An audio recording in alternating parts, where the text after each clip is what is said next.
ഞാൻ ഇങ്ങോട്ട് വന്നപ്പോഴേ ഇങ്ങനെ ആ മുറ്റത്തേക്ക് ഇങ്ങനെ വന്നപ്പോൾ എനിക്ക് യാതൊരു ബന്ധമില്ലാത്തൊരു സ്കൂളാണ്. ഞാൻ ആദ്യമായിട്ടാണല്ലോ ഇങ്ങോട്ട് വരുന്നത്. പക്ഷേ ഈ മുറ്റത്തേക്ക് ഇങ്ങനെ വരുമ്പോൾ ഓർമ്മകൾ ഒരു കടല് പോലെ മനസ്സിലേക്ക് ആർത്തിരമ്പുന്ന നൂറുകണക്കിന് വിദ്യാർത്ഥികൾ പഠിച്ചിറങ്ങിയ വിദ്യാലയമാണിത്. ഒരു പക്ഷേ അവർക്ക് ഇങ്ങോട്ട് കയറി വരുമ്പോൾ അങ്ങനെ ആവില്ല. ഇപ്പം ഇങ്ങോട്ട് വന്നിട്ടുള്ള പഴയ വിദ്യാർത്ഥിനികൾ ഈ മുറ്റത്തേക്ക് ഇങ്ങനെ വരുമ്പോൾ നിങ്ങളുടെ മനസ്സിലേക്ക് കുറേ നിമിഷങ്ങൾ ഓർമ്മ വരും. പിന്നെയോ കുറേ മുഖങ്ങൾ ഓർമ്മ വരും. എല്ലാവരെയും ഓർമ്മ വരില്ല. കൂടെ പഠിച്ച പലരെയും നമ്മൾ മറക്കും. കൂടെ പഠിച്ച പലരെയും നമ്മൾ മറന്നുപോയിട്ടുണ്ടാവും. അല്ലെങ്കിൽ നമ്മളെ പഠിപ്പിച്ച പലരെയും ചിലപ്പോൾ നമ്മൾ മറന്നുപോയിട്ടുണ്ടാവും. എല്ലാവരെയും നമ്മൾ ഓർക്കില്ല. പക്ഷെ ചിലരെ നമ്മൾ ഓർക്കാതിരിക്കുകയുമില്ല. അതാണ്, ചിലരെ നമ്മൾ മറക്കില്ല. ഇപ്പം നിങ്ങൾ ആ റോട്ടിലൂടെയൊക്കെ ഇങ്ങനെ കാറിൽ നിങ്ങളുടെ കുടുംബത്തിൻ്റെ കൂടെ അല്ലെങ്കിൽ ഓട്ടോയിൽ ബൈക്കിലൊക്കെ കുടുംബത്തിൻ്റെ കൂടെ ഇങ്ങനെ പോകുന്ന സമയത്ത് നിങ്ങൾ ഈ സ്കൂളിൻ്റെ ഭാഗത്തേക്ക് ഇങ്ങനെ ചൂണ്ടിയിട്ട് പറയും, ഇവിടെയായിരുന്നു ഉമ്മ പഠിച്ചത്, അല്ലെങ്കിൽ ഇവിടെയായിരുന്നു ഉപ്പ പഠിച്ചത്, അമ്മ പഠിച്ചത് എന്നൊക്കെ പറഞ്ഞിട്ട് ഈ സ്കൂളിൻ്റെ നേരെ നിങ്ങളിങ്ങനെ വിരൽ ചൂണ്ടുമ്പോൾ നിങ്ങളുടെ മനസ്സിലേക്ക് രണ്ട് കാര്യങ്ങളേ വരുള്ളൂ. കുറച്ച് നിമിഷങ്ങൾ, കുറച്ച് മുഖങ്ങൾ. അതാ ഓർമ്മയുടെ മുറത്തിലിട്ട് നമ്മളിങ്ങനെ പാറ്റി നോക്കും. എല്ലാവരും ഒന്നും ഓർമ്മയിൽ നിൽക്കൂല അല്ലേ? ഇപ്പൊ നമ്മളിങ്ങനെ ആലോചിക്കൂലേ, ആയിരക്കണക്കിന് മനുഷ്യന്മാരെ നമ്മൾ കണ്ടിട്ടുണ്ട്. ചിലരെ മാത്രമാണ് നമ്മൾ ഓർക്കുന്നത് അല്ലേ? അതെന്തുകൊണ്ടാ? അത് നമ്മുടെ ഓർമ്മശക്തി കൊണ്ടല്ല. നമ്മുടെ ഓർമ്മശക്തി കൊണ്ടാണെങ്കിൽ എല്ലാവരെയും ഓർക്കണ്ടേ? ചിലരെ മാത്രം ഓർക്കുന്നത് എന്തുകൊണ്ടെന്നറിയോ? അവരുടെ എന്തോ ഒരു മാജിക് കൊണ്ടാണ്. അവർ ഓർമ്മയിൽ നിൽക്കാൻ യോഗ്യരായതുകൊണ്ടാണ്. അതാ, ഇന്നലെ കണ്ണൂരിൽ ഒരു സ്കൂളിൽ ഒരു പരിപാടിക്ക് വരുന്നു. ചെറിയ കുട്ടികളുടെ ഒരു കോൺവെക്കേഷനാണ്. 1ാം ക്ലാസ് 2ാം ക്ലാസ്സൊക്കെ ഉണ്ട്. അപ്പോൾ ഓരോ കുട്ടിക്കും ഇങ്ങനെ അവാർഡ് കൊടുക്കുന്ന സമയത്ത് ആ കുട്ടിയുടെ ഒരു വീഡിയോ അവിടെ ഇങ്ങനെ ഡിസ്പ്ലേ ചെയ്തിരുന്നു. അപ്പോൾ ആ കുട്ടി വലിയ കുട്ടിയാകുമ്പോൾ ആരാകാനാണ് ആഗ്രഹം എന്നാണ് ചോദിക്കണത്. അപ്പോൾ ഒരു 30 കുട്ടികളിൽ ഒരു 20 കുട്ടികളും പറഞ്ഞത് ടീച്ചറാകണമെന്നാണ് പറഞ്ഞു. അതെന്തുകൊണ്ടായിരിക്കും എന്നറിയോ? അതെന്തുകൊണ്ടായിരിക്കും? ഇപ്പൊ അവര് കാണുന്ന മനുഷ്യരിൽ അവരെ ഏറ്റവും സ്വാധീനിക്കുന്നത് ആ ടീച്ചർമാരായതുകൊണ്ടാണ്. അതാ ടീച്ചർമാരുടെ വിജയമാണ് ശരിക്കും പറഞ്ഞാൽ, അല്ലേ? ഒരു കുട്ടിയുടെ ജീവിതത്തിൽ ഏതെങ്കിലും ഒരു രീതിയിൽ നമുക്കൊരു സ്വാധീനം ചെലുത്താൻ കഴിയാന്ന് പറഞ്ഞാൽ അതൊരു മഹാഭാഗ്യമാണ്. അത് നമ്മൾ കുട്ടികളെ സ്കൂളിലേക്ക് കൊണ്ടുപോകുന്ന ഒരു ഓട്ടോറിക്ഷ ഡ്രൈവറാണോ? ആണോ? അതുപോലും മഹാഭാഗ്യമാണ്. കാരണം ആ ഓട്ടോറിക്ഷ ഡ്രൈവർ വിചാരിച്ചാൽ മതിയാവും ആ കുട്ടിയുടെ ജീവിതം മാറി മറിയാൻ. ആ ഓട്ടോറിക്ഷ ഡ്രൈവർ വിചാരിച്ചാൽ മതിയാകും ആ കുട്ടിയുടെ ജീവിതം നേരെ തിരിച്ചാവാനും.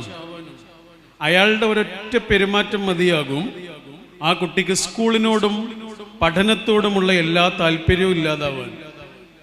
ഏത് കാലം വരെ? അവസാന കാലം വരെ. അതാ, അവന് +2-ലെത്തുമ്പോഴും ഡിഗ്രിയിലെത്തുമ്പോഴും അവന് പഠിക്കാൻ താല്പര്യം ഉണ്ടാവില്ല. കാരണം എന്താ? അവന് കുട്ടിക്കാലത്ത് സ്കൂളിലേക്ക് പോകുമ്പോൾ ഓട്ടോറിക്ഷ ഡ്രൈവറിൽ നിന്നുണ്ടായ ഒരനുഭവം മതിയാവും, നേരെ തിരിച്ചു. ആ ഓട്ടോറിക്ഷ ഡ്രൈവർ വിചാരിച്ചാൽ മതിയാവും ആ കുട്ടിയുടെ ജീവിതം കുറച്ചുകൂടെ തേജസ്സുള്ള ഒരു ജീവിതമായി മാറാൻ. അപ്പൊ ഒരു കുട്ടിയുടെ ജീവിതത്തിൽ ഏതെങ്കിലും രീതിയിൽ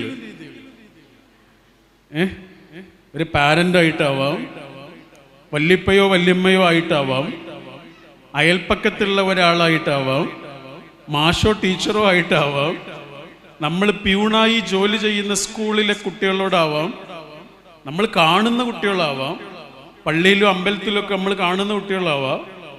ഏതെങ്കിലും ഒരു കുട്ടിയുടെ ജീവിതത്തിൽ എന്തെങ്കിലും ഒരു സ്വാധീനം ചെലുത്താൻ കഴിയുന്ന ഒരാളായി നമ്മൾ മാറിയുണ്ടല്ലോ, ഈ ആയുസ്സിലെ ഏറ്റവും വലിയ ഭാഗ്യമാണ്. അങ്ങനെ എത്രയോ കുട്ടികളുടെ ജീവിതത്തിൽ ഏതൊക്കെയോ അധ്യാപകരുടെ വാക്കും പ്രവൃത്തിയും സ്വാധീനം ചെലുത്തിയ ഒരു കലാലയത്തിന്റെ മുറ്റത്താണ് നമ്മളിപ്പോൾ ഇരിക്കുന്നത്. പഴയൊരു പാട്ടുണ്ട് നമ്മുടെ മൂന്നാം പക്കം എന്ന് പറയുന്ന സിനിമയിൽ, ഒരു വല്യപ്പയും മോനും തമ്മിലുള്ള ബന്ധം. വല്യപ്പയും പേരക്കുട്ടിയും. പേരക്കുട്ടി ഇപ്പൊ വലിയ ആളായി, MBBS പഠിച്ചുകൊണ്ടിരിക്കുക. പക്ഷേ വല്യപ്പയുടെ മനസ്സിൽ അവൻ പഴയ പാച്ചുവാ, അവൻ വലുതാവില്ലല്ലോ. വല്യമ്മയുടെ വല്യപ്പാന്റെ മനസ്സിൽ കുട്ടികൾ വലുതാവില്ലല്ലോ. അപ്പൊ വല്യപ്പാന്റെ മനസ്സിൽ അവൻ പഴയ പാച്ചുവാ. അപ്പൊ ആ പാച്ചുവിനെ കുറിച്ച് ഇങ്ങനെ ഓർക്കുന്നതിനിടയിലുള്ള പാട്ടാണ്. ആ പാട്ടിലൊരു വരി എന്താ അറിയോ? അവരുടെ തറവാടിനെ കുറിച്ചുള്ള വരിയാണ്. ഭയങ്കര രസമുള്ള വരിയാണ്. അതിങ്ങനെയാ: കിലുങ്ങുന്നിതറകൾ തോറും കിളിക്കൊഞ്ചലിന്റെ മണികൾ. എന്ന് പറഞ്ഞാല് നീ ഇങ്ങനെ അക്ഷരം പറയാൻ തുടങ്ങിയ കാലം, നീ പറഞ്ഞ വാക്കുകൾ നമ്മുടെ തറവാടിന്റെ ഓരോ മുറികളിലും ഇപ്പോഴും അതേപോലെ കിടക്കുന്നുണ്ട്. നമ്മുടെ തറവാടൊന്നും മറക്കൂല. നീ ഉപ്പ ഉമ്മ എന്ന് ആദ്യമായി വിളിച്ച ആ ശബ്ദം ഇപ്പോഴും അതേപോലെ അവിടെ കിടക്കുന്നുണ്ട്. അച്ഛ എന്നോ മുത്തശ്ശ എന്നോ നീ ആദ്യമായി വിളിച്ച വാക്കിന്റെ സ്വരം ഇപ്പോഴും നമ്മുടെ തറവാടിന്റെ ഓരോ റൂമുകളിലും ഉണ്ട്. രണ്ടാമത്തെ വരി എന്താ അറിയോ? മറന്നില്ല അങ്കണം നിൻ മലർപാദം പെയ്ത പുളകം. അങ്കണം എന്ന് പറഞ്ഞ മുറ്റം. മറന്നില്ല അങ്കണം നിൻ. നമ്മുടെ തറവാടിന്റെ മുറ്റം ഒരു കാലത്തും മറക്കൂല. നിൻ മലർപാദം പെയ്ത പുളകം. നീ ആദ്യമായി ഇങ്ങനെ നടക്കാൻ തുടങ്ങിയ സമയത്ത് നിന്റെ ആ മൃദുലമായ പളുങ്ക് പോലെയുള്ള ചെറിയ കാലുകള് നമ്മുടെ തറവാടിന്റെ മുറ്റത്ത് ആദ്യമായി വെച്ച ഒരു നിമിഷമുണ്ട്. നീ ആ മുറ്റത്തൂടെ ഇങ്ങനെ കളിക്കാൻ വേണ്ടി ഓടി നടന്ന നിമിഷങ്ങളുണ്ട്. എടാ, നീ അത് മറക്കും. പക്ഷെ നമ്മുടെ തറവാടിന്റെ മുറ്റം അത് മറക്കൂല. അതാ, മറന്നില്ല അങ്കണം നിൻ മലർപാദം പെയ്ത പുളകം. അതേപോലെയാണ് സ്കൂളുകളും. ഇതന്നെ കിലുങ്ങുന്നിതറകൾ തോറും കിളിക്കൊഞ്ചലിന്റെ മണികൾ. ആ കിളിക്കൊഞ്ചലുകളൊക്കെ ഒന്ന് വലിയ മനുഷ്യന്മാരായിട്ടുണ്ടാവും. അവരുടെ കുട്ടികൾ ഇവിടെ പഠിക്കണുണ്ടാവും അല്ലേ? അത്രയേറെ വർഷങ്ങൾ താണ്ടിയ ഒരു കലാലയമാണ്. മിക്കവാറും അവരെ പേരക്കുട്ടികൾ പഠിക്കണ്ടാവില്ല അല്ലേ? ഉണ്ടാവോ? ഉണ്ടാവും. ആ, കുട്ടികളിവിടെ പഠിക്കണ്ടാവും. അതാ, അപ്പൊ അവരുടെ കുട്ടികൾ ഇവിടെ പഠിക്കുന്നുണ്ടാവും. അത്രയേറെ കുഞ്ഞുങ്ങളുടെ കിളിക്കൊഞ്ചലുകൾ ഈ കലാലയത്തിന്റെ ഓരോ മുറികളിലും ഇപ്പോഴും പുളകം കൊള്ളുന്നുണ്ട്. അത്രയേറെ കുഞ്ഞിക്കാലുകൾ ഓടി നടന്ന മുറ്റമാണ്. ഇപ്പൊ നമ്മളിങ്ങനെ നമ്മുടെ കൂടെ പഠിച്ച ആൾക്കാരോട് മാത്രമുള്ളൊരു ബന്ധമുണ്ടാവും. ശ്രദ്ധിച്ചില്ലേ? അതെന്താന്ന് പറയാൻ പറ്റില്ല. രക്തബന്ധത്തിന്റെ കുറച്ച് താഴെ എടുക്കും, സൗഹൃദത്തിന്റെ കുറച്ച് മേലെ എടുക്കും. അതാ, അങ്ങനെ ഒരു ബന്ധമാണത്. എല്ലാരോടും ഉണ്ടാവണമെന്നില്ല, ചിലരോട്. രക്തബന്ധത്തിന്റെ കുറച്ച് താഴെ, സൗഹൃദത്തിന്റെ കുറച്ച് മേലെ, അങ്ങനെ ഒരു ആത്മബന്ധമായിരിക്കും. അതെന്തുകൊണ്ടാണെന്നറിയോ? ഈ കൂടെ പഠിച്ചവരോട് മാത്രം നമുക്ക് ഉണ്ടാകുന്നൊരു ആ ഒരു രസമുള്ളൊരു ബന്ധത്തിൻ്റെ കാരണം എന്താണെന്നറിയോ? ഇന്ന് നമ്മളെ കാത്തിരിക്കാനും സ്നേഹിക്കാനും ഒക്കെ കുറേ ആൾക്കാരുണ്ടാവും. കാരണം ഇന്ന് നമ്മൾ ആരൊക്കെയോ ആണ്. നമ്മൾ ആരും അല്ലാതിരുന്നൊരു കാലത്ത്, നമ്മുടെ കീശയിൽ ഒന്നുമില്ലാതിരുന്നൊരു കാലത്ത്, ഒരു പൊട്ടിയ പെൻസിലോ പെന്നോ ഒക്കെ മാത്രം സ്വന്തമായുള്ള കാലത്ത് നമ്മളെ സ്നേഹിച്ച മനുഷ്യന്മാരാണത്. അതാ എല്ലാ ദിവസവും നമ്മൾ കണ്ട മനുഷ്യരാണത്. പിരിഞ്ഞപ്പോൾ നമ്മൾ കെട്ടിപ്പിടിച്ച് കരഞ്ഞിട്ടുണ്ട്. പിന്നീട് ഒരിക്കലും കാണാത്ത മനുഷ്യന്മാരൊക്കെ ആ കൂട്ടത്തിലുണ്ട്. നമ്മൾ ഇന്ന് ആരൊക്കെയോ ആണ്, ശരിയാ. പക്ഷെ നമ്മൾ ആരുമല്ലാതിരുന്ന ഒരു സമയത്ത് നമ്മുടെ കൂടെ നിന്ന മനുഷ്യരാണ് നമ്മളെ കൂടെ പഠിച്ച കുട്ടികൾ എന്ന് പറയുന്നത്. അതുകൊണ്ട് അവരെ നമുക്ക് വിടാൻ കഴിയില്ല. അതാ എല്ലാവരെയും നമ്മൾ ഓർക്കില്ല, ചിലരെ ഓർക്കും. അത് മാഷന്മാരാണെങ്കിലും അങ്ങനെ തന്നെ ഇല്ലേ? 100 കണക്കിന് മാഷന്മാർ നമ്മളെ പഠിപ്പിച്ചിട്ടുണ്ടാവും, ടീച്ചർമാരും. എല്ലാവരെയും നമ്മൾ ഓർക്കണില്ല. അപ്പോൾ ജീവിതത്തിൽ ഏറ്റവും ഇഷ്ടപ്പെട്ട മാഷിന്റെ പേര് ചോദിച്ചാൽ ആ 100 ആളെ പേര് വരൂല, 1 or 2 ആളുടെ പേരേ വരുള്ളൂ. ജീവിതത്തിൽ ഏറ്റവും ഇഷ്ടപ്പെട്ട ടീച്ചറുടെ പേര് ചോദിച്ചാൽ 1 or 2 ആളുടെ പേരേ വരുള്ളൂ. മിക്കവാറും ഏറ്റവും നന്നായി പഠിപ്പിച്ച ടീച്ചറോ മാഷോ ആകൂല. അത് നല്ലോണം കഷ്ടപ്പെട്ട് നമ്മളെ പഠിപ്പിച്ച ആൾക്കാരുണ്ടാവും. ചിലപ്പോൾ അവരൊന്നും ആവില്ല നമ്മുടെ ലിസ്റ്റിൽ വരിക. പിന്നെ ആരാ വരിക? നമ്മളോട് എന്തോ ഒരു കാരുണ്യം കാണിച്ച ആളെ നമ്മൾ ഒരിക്കലും മറക്കില്ല. അതാ നമ്മുടെ അവസ്ഥ മനസ്സിലാക്കിയ ഒരാളെ നമ്മൾ മറക്കില്ല. അങ്ങനെ ഒരാളില്ലേ നമ്മളെ ലിസ്റ്റിൽ ഒരാളും വരില്ല. ശരിക്കും നമ്മുടെ അവസ്ഥ മനസ്സിലാക്കിയിട്ടില്ലേ അയാൾ നമ്മുടെ ലിസ്റ്റിൽ ഉണ്ടാവില്ല. അയാൾ നല്ലോണം പഠിപ്പിച്ചിട്ട് കാര്യം ഉണ്ടാവില്ല. ശരിയല്ലേ?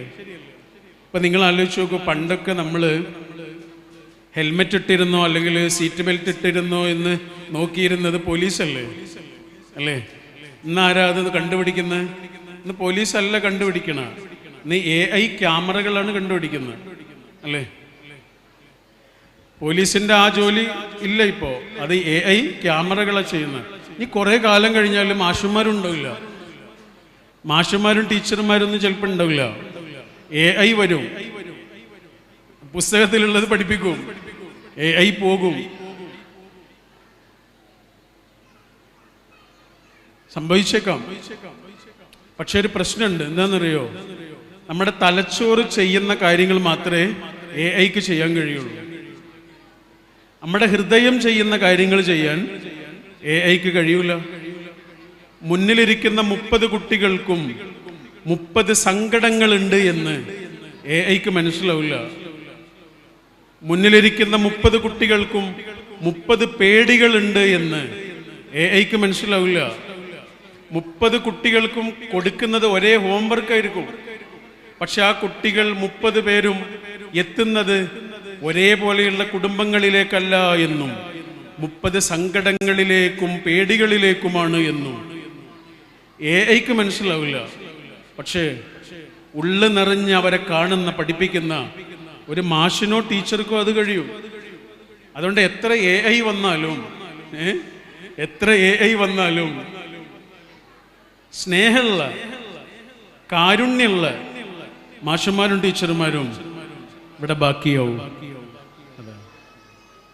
അവരെ ബാക്കിയാവും. നിങ്ങൾ ആലോചിച്ച് നോക്കൂ. ഞാൻ ദീർഘിച്ച് സംസാരിക്കണില്ല. നിങ്ങൾ കുറേ കാലത്തിന് ശേഷമൊക്കെ പരസ്പരം കാണുന്ന ആളുകളൊക്കെ ആയിരിക്കും. അപ്പം നിങ്ങൾക്ക് വർത്തമാനം പറയാനുള്ള ദിവസമാണ്. അതുകൊണ്ട് ഞാൻ അധിക നേരം എടുക്കണില്ല. ഞാൻ ഒരു കാര്യം മാത്രം പറയാം.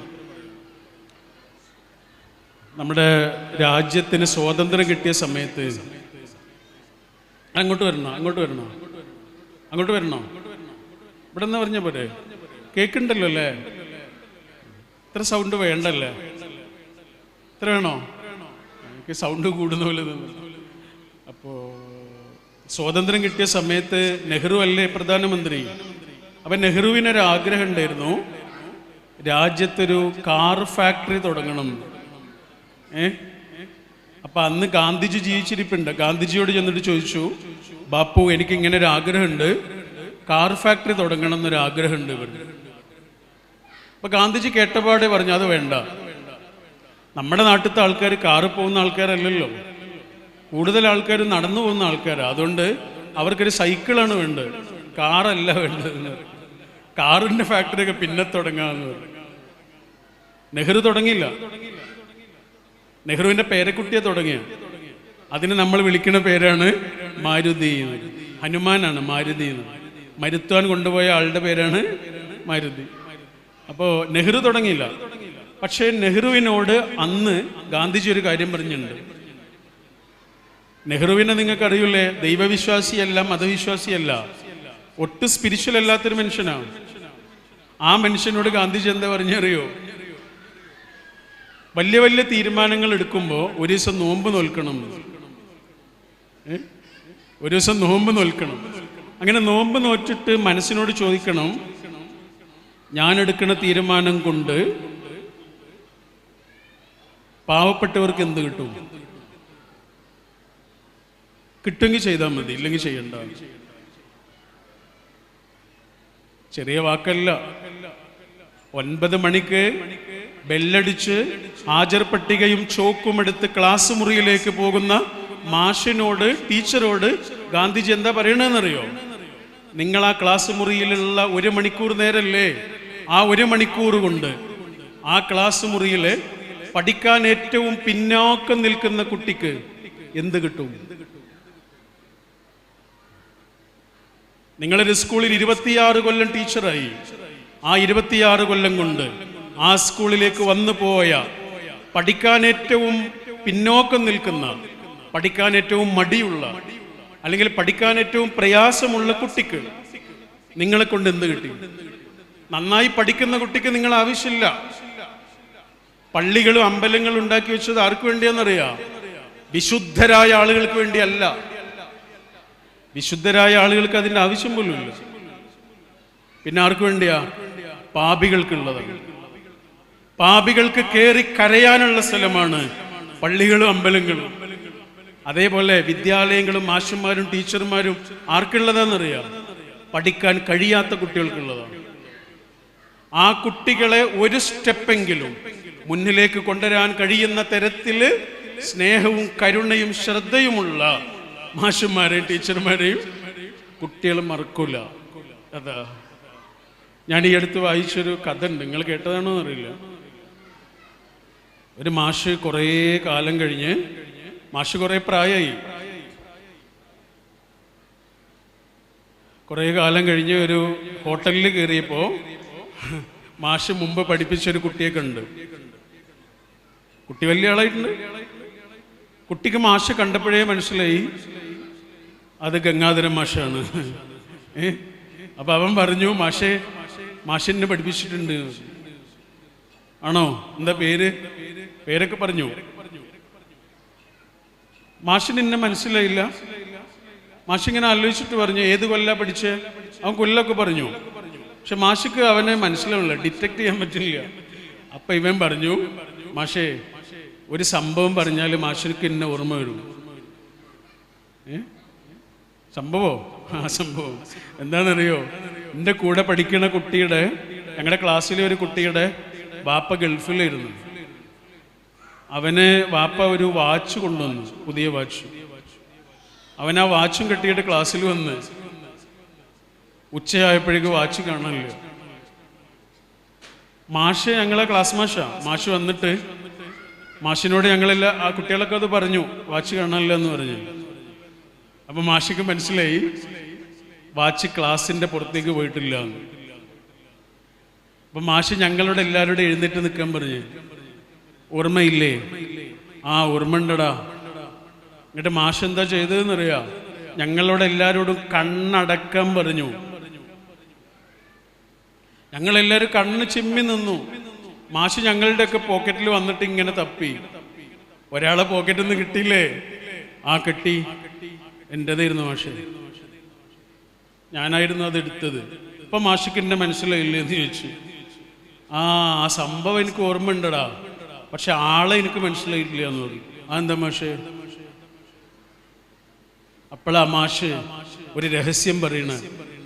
മാഷ് പറഞ്ഞു, നിങ്ങളോട് എല്ലാവരോടും ഞാൻ കണ്ണ് ചിമ്മാൻ പറഞ്ഞത് എന്തിനാണെന്നറിയോ?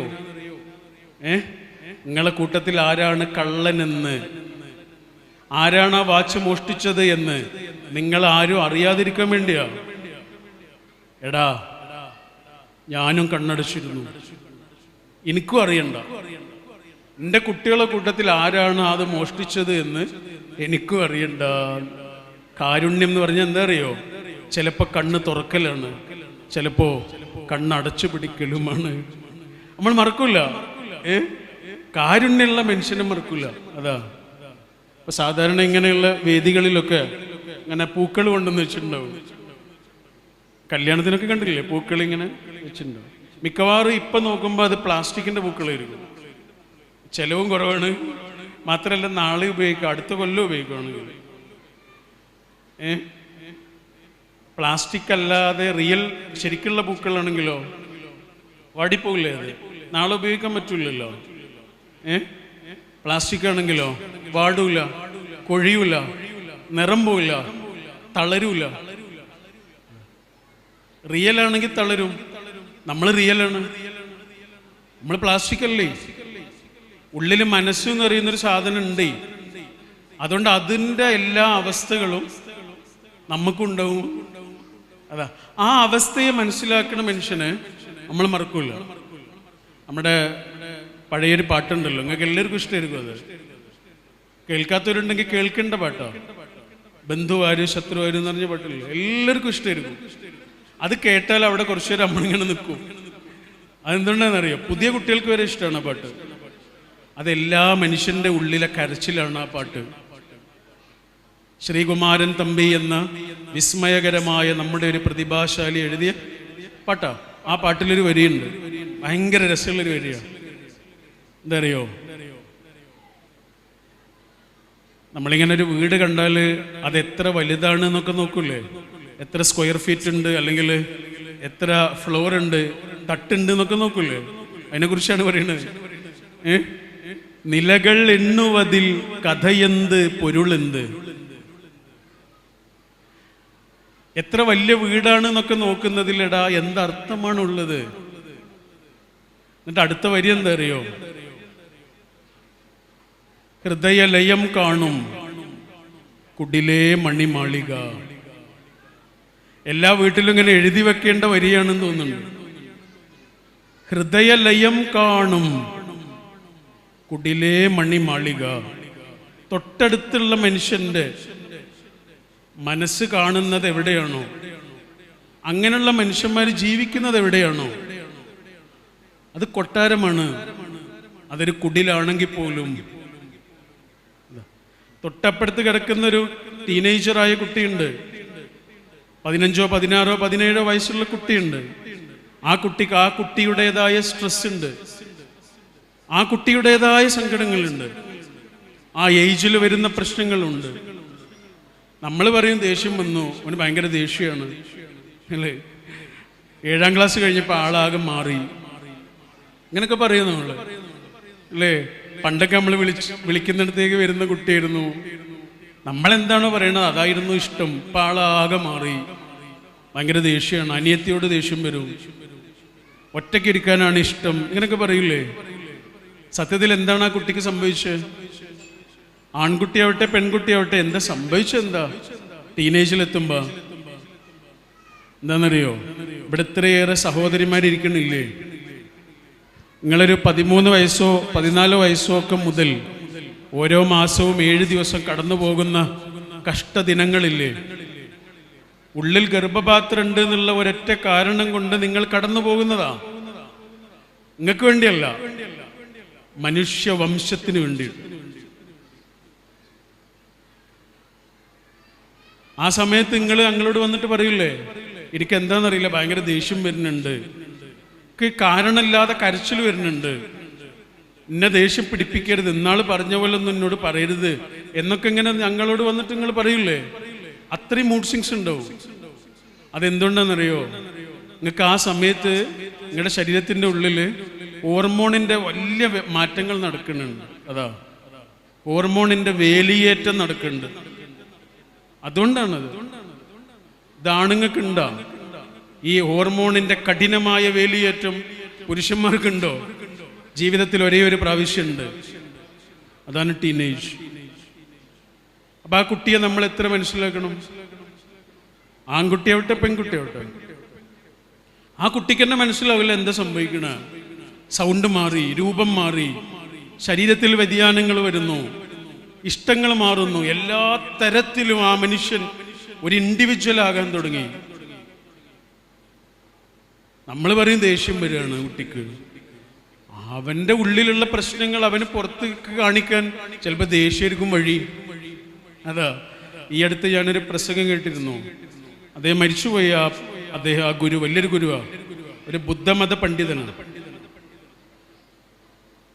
അദ്ദേഹം 100ാമത്തെ വയസ്സിലാണ് മരിക്കുന്നത്. അപ്പൊ അദ്ദേഹത്തോടൊരു പ്രസംഗത്തിലൊരു അമ്മ ചോദിക്കുന്നുണ്ട്, എൻ്റെ കൂടെ ടീനേജ് ഉള്ളൊരു കുട്ടിയുണ്ട്, കൗമാരം പ്രായമുള്ളൊരു കുട്ടിയുണ്ട്, ഞാൻ എന്താണ് എൻ്റെ കുട്ടിക്ക് കൊടുക്കേണ്ടതെന്ന് ചോദിച്ചു.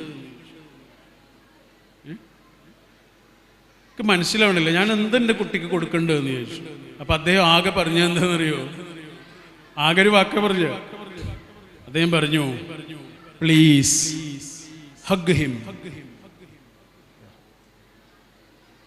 അമ്മേ, നിങ്ങൾ പറ്റുമെങ്കിൽ നിങ്ങളെ കുട്ടിയെ ഒന്ന് കെട്ടിപ്പിടിക്കണം. നമുക്ക് ചെറിയ വാക്കായിട്ട് തോന്നും, പക്ഷെ ചെറിയ വാക്കല്ല. പരീക്ഷയ്ക്ക് ഇറങ്ങുന്ന 10ാം ക്ലാസ്സിലെ +2 പരീക്ഷയ്ക്ക് ഇറങ്ങുന്ന നമ്മുടെ കുട്ടിയെ നമ്മളിങ്ങനെ ചോദിക്കൂലേ, പേന എടുത്തോ, പഠിച്ചോ, ഒക്കെ ഓർമ്മല്ലേ നമുക്ക് ചോദിക്കൂലേ? അതൊക്കെ ചോദിക്കുന്നതിന് പകരം ഒരു ദിവസം ഒന്നും ചോദിക്കണ്ട, എൻ്റെ കുട്ടി ഇങ്ങോട്ട് വാ എന്ന് പറഞ്ഞിട്ട് വെറുതെ ഒന്ന് കെട്ടിപ്പിടിച്ച് നോക്കൊണ്ടു. ആ കുട്ടിയെ നമ്മളെ ഇങ്ങനെ മുറുകെ പിടിക്കും, വിടൂല. കുറച്ചേരം ഇങ്ങനെ കെട്ടിപ്പിടിച്ച് നിന്നിട്ട് മൂപ്പരിങ്ങനെ ചൂടാറി തണുത്ത് പരീക്ഷയ്ക്ക് പോകും. ആ കുട്ടി പറയാതെ ഒരു കാര്യം നമ്മളോട് പറയുന്നുണ്ട്, അമ്മ എനിക്കിതാണ് വേണ്ടത്. അപ്പൊ ഓരോ മനുഷ്യനും ഓരോ സന്ദർഭത്തിൽ ഓരോന്ന് ആവശ്യമുണ്ട്. അതറിയണ മനുഷ്യന്മാരെ നമ്മൾ മറക്കൂല. അതാ ഹൃദയലയം കാണും കുടിലേ മണിമാളിക. അത് തിരിച്ചറിഞ്ഞ മനുഷ്യനെ നമ്മള് മറക്കും. ഈ കലാലയത്തിൻ്റെ കഴിഞ്ഞുപോയ വർഷങ്ങൾക്കും വരാനിരിക്കുന്ന വർഷങ്ങൾക്കും ഇവിടെ പഠിച്ചിറങ്ങിയ മുഴുവൻ കുഞ്ഞുങ്ങൾക്കും അധ്യാപകർക്കും ആ കുഞ്ഞുങ്ങളുടെ രക്ഷിതാക്കളായി സ്വയം മാറിയ അധ്യാപകർക്കും എല്ലാ ആശംസകളും സ്നേഹവും. പണ്ടത്തെ കുട്ടികളായിരുന്നു അല്ലേ? നമ്മളൊരു 14 വയസ്സ് വരെ അല്ലെങ്കിൽ 15 വയസ്സ് വരെയൊക്കെ നമ്മൾ കുട്ടികൾ തന്നെ ഇരുന്നു. ഇന്നത്തെ കുട്ടികൾ ഒരു നഴ്സറി മുതൽ അവര് ഒരു ഇൻഡിവിജ്വലായി മാറി. കുട്ടിത്തം എന്ന് പറയുന്നത് കുറച്ചുകൂടെ അവർക്ക് വളരെ പെട്ടെന്ന് ഇല്ലാതായി. അവരിങ്ങനെ കുറച്ചുകൂടെ ഇൻഡിവിജ്വൽ ആവാൻ തുടങ്ങി. അപ്പം ഒരു മുതിർന്ന ആളോട് നമ്മൾ എങ്ങനെയാണ് ഡീൽ ചെയ്യുക, അതേപോലെ ഇപ്പോഴത്തെ കുട്ടികൾ നമ്മൾ ഡീൽ ചെയ്യേണ്ടി വരും ചിലപ്പോൾ. അപ്പം അടി എന്ന് പറഞ്ഞല്ലോ, അടിക്കുക എന്നുള്ളത് ഒരു ലീസ്റ്റ് ഫോം ഓഫ് ശിക്ഷയാണ് ശരിക്കും പറഞ്ഞാൽ. ഇപ്പം ക്ലാസ് റൂമിലേക്ക് ഒരു മാഷ് വടിയും കൊണ്ട് വരിക എന്ന് പറഞ്ഞാൽ അയാൾക്കൊരു വടിയുടെ കൂടി സഹായം ആവശ്യമുണ്ട് എന്നാണ് അതിൻ്റെ അർത്ഥം. വടി ആവശ്യമില്ലാത്ത വിധം ആ കുട്ടികളെ കയ്യിലെടുക്കാൻ കഴിയുന്നൊരു മാഷിക്ക് കുറച്ചുകൂടെ ആ കുട്ടികളുടെ മനസ്സിൽ സ്വാധീനം ചെലുത്താൻ കഴിയും. അപ്പോൾ നമ്മുടെ കുടുംബത്തിലൊരു ഉമ്മ പറഞ്ഞൊരു സംഭവമുണ്ട്. ആ ഉമ്മയുടെ കല്യാണം കഴിയണത് 15ാമത്തെ വയസ്സിലാണ്. അവർക്ക് മോനുണ്ടാവുന്നത് 17ാമത്തെ വയസ്സിലുമാണ്. അപ്പം ഇത്ര ചെറിയ പ്രായമാണ് ഉമ്മ. ഈ കുട്ടിയാണെങ്കിൽ ചെറിയ കുട്ടിയാകുമ്പോൾ ഭയങ്കര കുസൃതിയായിരുന്നു, കുരുത്തക്കടായിരുന്നു, എല്ലാ വികൃതികളും കാണിക്കും. അപ്പം ഈ ഉമ്മക്ക് ഓൾറെഡി കുറേ പ്രശ്നങ്ങൾ ഉണ്ടാവുമല്ലോ, ചെറിയ പ്രായമല്ലേ, ഭർത്താവിൻ്റെ വീട്ടിലുള്ള സ്ട്രെസ്സൊക്കെ ഉണ്ടാവും. അപ്പം ഈ ഉമ്മ അവനെ അടിക്കും. അടിക്കണ സമയത്ത് ഉമ്മ പറയും, ഞാൻ നല്ലോണം അടിക്കുമായിരുന്നു, വടി കൊണ്ടൊക്കെ അടിക്കും, കൈ കൊണ്ടൊക്കെ അടിക്കും, എന്താണോ കയ്യിൽ കിട്ടുന്നത് അതുകൊണ്ടൊക്കെ അടിക്കും. അടിക്കണ സമയത്ത് ഇവനിങ്ങനെ നിൽക്കും, അടി ഫുള്ളായിട്ട് മേടിക്കും, ഇങ്ങനെ നിൽക്കും, എത്ര അടിച്ചാലും ഇങ്ങനെ നിൽക്കും, ഒരു തുള്ളി കണ്ണീര് പോലും വരൂല. ഒക്കെ കഴിഞ്ഞ് വൈകുന്നേരമായി, കുളി കഴിഞ്ഞ് പ്രാർത്ഥനയൊക്കെ കഴിഞ്ഞ് വായിക്കാൻ വേണ്ടി ഇരിക്കുന്ന ഒരു സമയമുണ്ടല്ലോ. ആ സമയത്ത് രണ്ടാളിങ്ങനെ ഇരിക്കുമ്പോൾ ഉമ്മാക്ക് സങ്കടവും. അടി കൊണ്ടതിൻ്റെ വേദന കുട്ടി മറന്നാലും അടിച്ചതിൻ്റെ വേദന ഉമ്മ മറക്കില്ലല്ലോ. ഉമ്മക്ക് സങ്കടമാകുമ്പോൾ ഉമ്മ പറയും, റിബുവിനെ ഉമ്മന്ന് നല്ലോണം അടിച്ചുല്ലേ, എനിക്ക് നല്ലോണം വേദന ആയോ? എനിക്ക് അപ്പം ദേഷ്യം വന്ന്, നീ ആ ചെയ്ത കാര്യം എനിക്ക് അത്രയും ദേഷ്യമായി, അതുകൊണ്ടാണ് കേട്ടോ. എൻ്റെ കുട്ടിക്ക് വേദന ആയോ? എൻ്റെ കുട്ടീനെ ഉമ്മയ്ക്ക് ഭയങ്കര ഇഷ്ടമാണ് കേട്ടോ. അപ്പോൾ അവൻ കരയും. അയൽപ്പക്കത്തെ വീട്ടുകാർ കേൾക്കുന്ന അത്രയും ഒച്ചത്തിൽ അവൻ കരയും. എന്തുകൊണ്ട്? നേരത്തെ അവനെ അടിച്ചപ്പോൾ വേദന ഉണ്ടായിട്ടുണ്ടാവും, പക്ഷെ അവൻ കരഞ്ഞില്ല. ഇപ്പൊ അവന് വേദനയൊന്നുമില്ല, പക്ഷെ അവനൊരു കാര്യം മനസ്സിലായി. അതെന്താണെന്നറിയോ? ഈ ഉമ്മയുടെ മനസ്സിൽ എന്നോടുള്ള സ്നേഹവും വാത്സല്യവുമാണ് എന്ന് മനസ്സിലായി. അത് മനസ്സിലായപ്പോൾ അവൻ കരയണ. അപ്പൊ അത് മനസ്സിലാക്കാൻ പല വഴികളുണ്ട് നമുക്ക്. വടി മാത്രമല്ല വഴി. നമ്മളെ കുട്ടികളെ നമ്മൾ ചിലപ്പോൾ അടിക്കേണ്ടി വരും, ദേഷ്യപ്പെടേണ്ടി വരും, ഒക്കെ ഉണ്ട്. അതോ ഓരോ ആൾക്കും ഓരോ രീതിയായിരിക്കും. ജീവിതത്തിൽ ഇതുവരെ കുട്ടികളെ അടിക്കാതെ തന്നെ ശരിയായ രീതിയിൽ പരിശീലിപ്പിച്ച ഉമ്മമാരും മാഷുമാരും ഒക്കെ ഉണ്ടാവും. അടിച്ചുകൊണ്ട് തന്നെ കുട്ടികളുടെ മനസ്സിൽ സ്ഥാനം നേടിയ മനുഷ്യരുണ്ടാവും. വടിയും അടിയൊക്കെ നമ്മൾ മറന്നു. നമുക്കൊരു കാര്യം മനസ്സിലായാൽ മതി, അയാളുടെ മനസ്സിൽ എനിക്ക് സ്ഥാനമുണ്ട് എന്ന് മനസ്സിലായാൽ മതി. അത്രയേ ഉള്ളൂ. ഇപ്പൊ നമ്മുടെ മോന് ഒരു ദിവസം, നമ്മൾ രണ്ടാളും വീട്ടിലില്ലായിരുന്നു. ഞങ്ങൾ രണ്ടാളും വീട്ടിലില്ലാത്ത ദിവസം മോൻ മാത്രമേ ഉള്ളായിരുന്നു. അപ്പോൾ വീട്ടിൽ വൈഫിൻ്റെ ഉമ്മയുണ്ടായിരുന്നു. ഉമ്മാൻ്റെ അടുത്തായിരുന്നു അവൻ.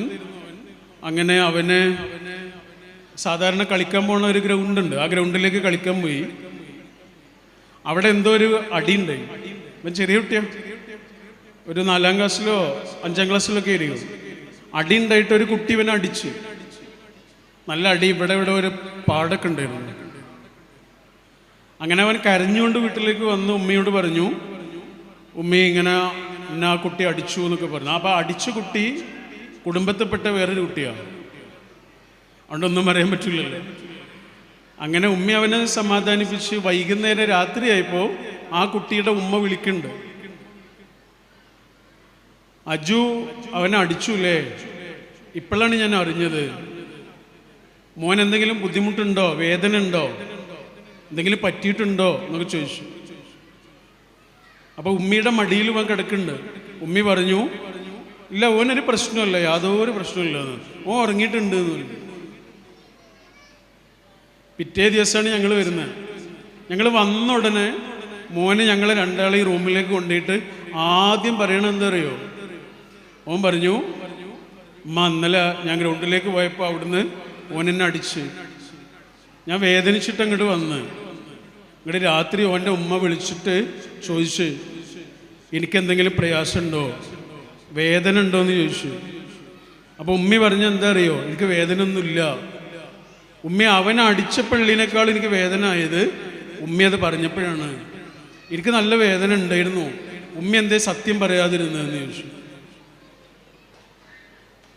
അപ്പം നമുക്കൊരു കാര്യം മനസ്സിലായി, ആരൊക്കെ കൈവിട്ടാലും നമ്മുടെ കുട്ടികളുടെ കൂടെ നമ്മൾ ഉണ്ടാവണം, ഏതവസ്ഥയിലും. നിങ്ങൾക്ക് 3 പെൺകുട്ടികളുണ്ട്. ആ 3 പെൺകുട്ടികളിൽ ഒരു കുട്ടി ഡിവോഴ്സായി വീട്ടിലേക്ക് തിരിച്ചു വന്നിട്ടുണ്ട്. ആ മറ്റേ 2 പെൺകുട്ടികൾക്ക് കൊടുക്കുന്നതിലേറെ കാരുണ്യവും സ്നേഹവും ശ്രദ്ധയും കൊടുക്കേണ്ടത് ഈ ഡിവോഴ്സായി വന്ന കുട്ടിക്കാണ്. കാരണം ആ കുട്ടി ഇപ്പം ഇങ്ങനെ പതറി നിൽക്കുന്ന സമയമാണ്. നമ്മളെ കുട്ടികളുടെ കൂട്ടത്തിൽ പഠിക്കുന്ന കുട്ടി ഉണ്ടാവും, പഠിക്കാത്ത കുട്ടി ഉണ്ടാവും.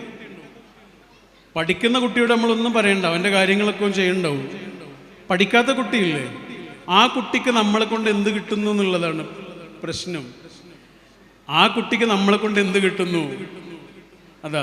ഇപ്പം 4 വയസ്സുള്ളൊരു കുട്ടി, 4 വയസ്സുള്ളൊരു കുട്ടിയും 10 വയസ്സുള്ളൊരു കുട്ടിയും. ഈ 10 വയസ്സുള്ള കുട്ടിക്ക് എത്തുന്ന ഒരു സ്ഥലത്തേക്ക് തൊടാൻ ഈ 4 വയസ്സായ കുട്ടിക്ക് കഴിയോ? എത്ര ശ്രമിച്ചാലും കഴിയില്ല. 10 വയസ്സുള്ള കുട്ടി കൂളായിട്ട് തൊടും, ഈ 4 വയസ്സുള്ള കുട്ടി തൊടാൻ വേണ്ടി ഇങ്ങനെ ശ്രമിക്കും, കഴിയില്ല. അപ്പം നമുക്ക് 2 വാക്ക് പറയാം. നിന്നെ കൊണ്ട് അതിന് കഴിയില്ല എന്ന് പറയാം. അല്ലെങ്കിലോ ഇക്കാക്കാൻ്റെ അത്ര എത്തുമ്പോൾ നിനക്ക് കഴിയും കേട്ടോ എന്നും പറയാം. ഈ രണ്ട് വാക്കും ഈ കുട്ടിയുടെ ഉള്ളിൽ വളരും. എന്നെ കൊണ്ട് കഴിയില്ല എന്നുള്ളൊരു വാക്കാണ് പറഞ്ഞതെങ്കിൽ ആ വാക്ക് അങ്ങനെ കിടക്കും. ഇക്കാക്കയുടെ അത്ര എത്തുമ്പോൾ നിനക്ക് കഴിയുമെന്നാണ് പറയണമെങ്കിൽ ഇക്കാക്കയോളം എത്താൻ അവൻ കാത്തിരിക്കും. ഈ രണ്ട് വാക്ക് പറയാൻ നമുക്ക് ഒരേ എനർജി ആവശ്യമുള്ളൂ. പക്ഷെ ഒരു കുട്ടിയുടെ ജീവിതം ആകെ മാറി മറിയും. അപ്പോൾ ശിക്ഷ എന്നുള്ളത് ഓരോ ആൾക്കും ഓരോ രീതിയായിരിക്കും. പക്ഷേ ഇപ്പം ചെറിയ ഇപ്പോൾ ഇവിടെ പഠിക്കുന്ന കുട്ടികൾ ചെറിയ കുട്ടികളല്ലേ, അപ്പോൾ LP സ്കൂളല്ലേ ഇത്. മിക്കവാറും ഈ കുട്ടികളുണ്ടല്ലോ ചെറിയ മക്കൾ, ആ ചെറിയ മക്കളുടെ ജീവിതത്തിൽ എന്തെങ്കിലും ഒരു മാറ്റം വരുത്തണം നമ്മൾ ആഗ്രഹിക്കുന്നുണ്ടെങ്കിൽ ഏറ്റവും നല്ല വഴി എന്താ അറിയാം? വടിയല്ല, ചോക്കല്ല, ഒന്നുമല്ല,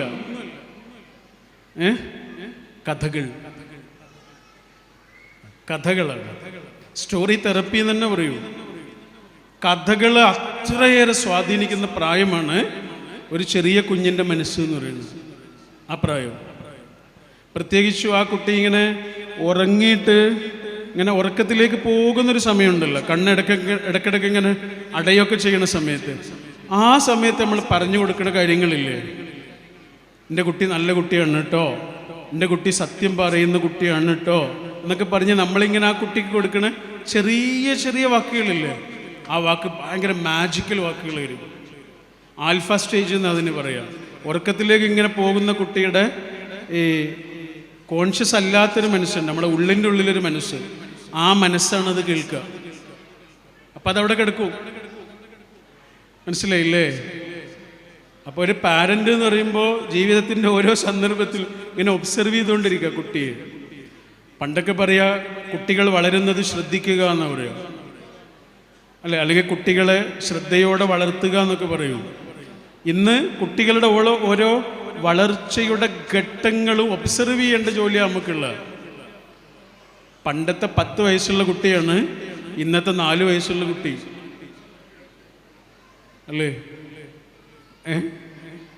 ഇപ്പോൾ കുറച്ച് മുമ്പ് നമ്മളൊരു സ്ഥലത്ത് താമസിക്കുന്നുണ്ടായിരുന്നേ, കണ്ണൂർ ഒരു സ്ഥലത്ത്. അപ്പോൾ ഒരു ക്വാർട്ടേഴ്സ് പോലെ ഒരു സ്ഥലം, കുറേ ഫാമിലികളുണ്ട് അടുത്തടുത്ത്.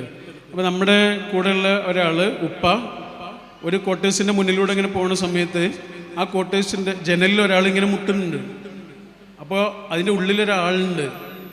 അപ്പോൾ ഉപ്പ ഇങ്ങനെ ജനൽ തുറന്നപ്പോൾ ചെറിയ കുട്ടിയാണ്, 3 വയസ്സുള്ളൊരു കുട്ടിയാണ്, നമുക്കറിയണ കുട്ടിയാണ്, ചെറിയ മോനാ, ഒരു തമിഴ് ഫാമിലിയാണ്, അച്ചു എന്ന് അവനെ വിളിക്കുക. അപ്പോൾ അവന് നമ്മുടെ ഉപ്പൻ്റെ കയ്യിലേക്ക് റിമോട്ടാണ് കൊടുക്കണം, TV-യുടെ റിമോട്ട്. അവൻ്റെ അമ്മ അവനെ വാതിലടിച്ചിട്ട് എങ്ങോട്ട് പോയതാണ്, വാതിൽ ലോക്ക് ചെയ്തിട്ട് ഇങ്ങോട്ട് പോയതാണ്. അപ്പോൾ ഇവനെന്ത് ചെയ്യണറിയോ? റിമോട്ട് എടുത്തിട്ട് നമ്മുടെ ഉപ്പയുടെ കയ്യിലേക്ക് കൊടുത്തിട്ട് പറയാ, ഇതിൽ നിന്ന് 32 ഞെക്കിത്തരൂ എന്ന് പറഞ്ഞു. 32 ഞെക്കിത്തരൂ. 3-4 വയസ്സുണ്ടാവും. 32-ൽ അവനൊരു ചാനലുണ്ട്, അത് വേണം. ഈ 3 എന്താണ് 2 എന്താണെന്ന് അവൻ അറിയില്ല. മനസ്സിലായോ? 3 എന്ന് പറഞ്ഞാൽ എന്താന്ന് അവൻ അറിയില്ല, 2 എന്ന് പറഞ്ഞാൽ എങ്ങനെയെന്ന് അവൻ അറിയില്ല. പക്ഷെ അത് നെക്കാൻ അവൻ അറിയില്ലെങ്കിലും നെക്കാൻ വേറൊരാളുടെ സഹായം തേടാൻ അവനറിയാം. ഇതാരവന് പഠിപ്പിച്ചു കൊടുത്ത്?